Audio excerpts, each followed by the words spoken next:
আমি যেদিন যোগ দিই বিধায়ক পদ ছেড়ে, উনি এত লোভী বিধায়ক পদ রেখে জয়েন করেছিলেন। তফাৎ আছে আমার সঙ্গে ওনার।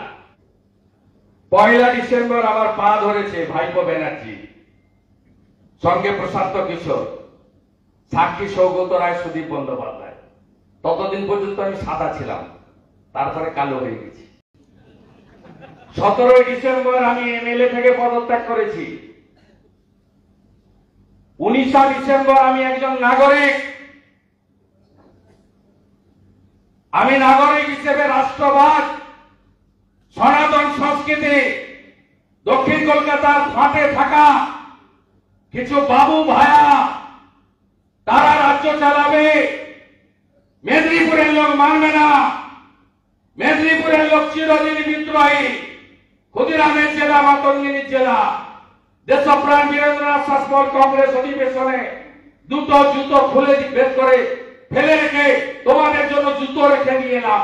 খালি পায়ে বেরিয়ে এসেছিল, ট্যাক্স বন্ধ আন্দোলন করেছিল।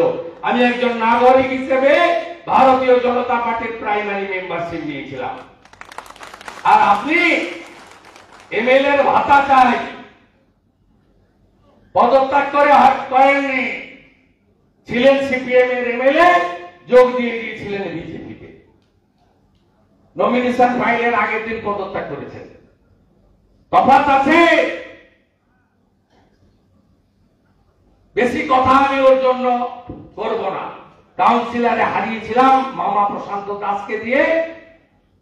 হলদিয়ার কোন ভূমিপুত্র ভূমিকন্যাকে দিয়ে বিজেপি আপনাকে হারাবে, বিজেপি আপনাকে হারাবে, বিজেপি আপনাকে হারাবে।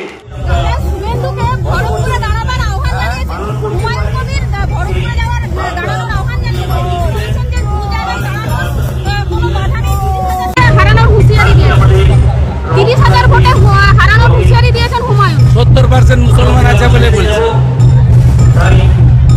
ওকে বলছি 60% হিন্দু আছে, এমন কোন সিটে তুমি দাঁড়াও, তোমার জামানত জব্দ করো। ভরতপুরে 70% হিন্দু মুসলিম ভোট আছে বলে তুমি হিন্দু শুভেন্দু অধিকারীকে ডাকছো। আমি তোমাকে বলছি, তুমি যদি বাপের বেটা হও, বহরমপুরে দাঁড়াও বিধানসভায়, তোমাকে বুথ সভাপতিকে দিয়ে হারাবো 50,000। এখানে 60 ভাগ হিন্দু আছে, ওই সিটে দাঁড়া না, দাঁড়া।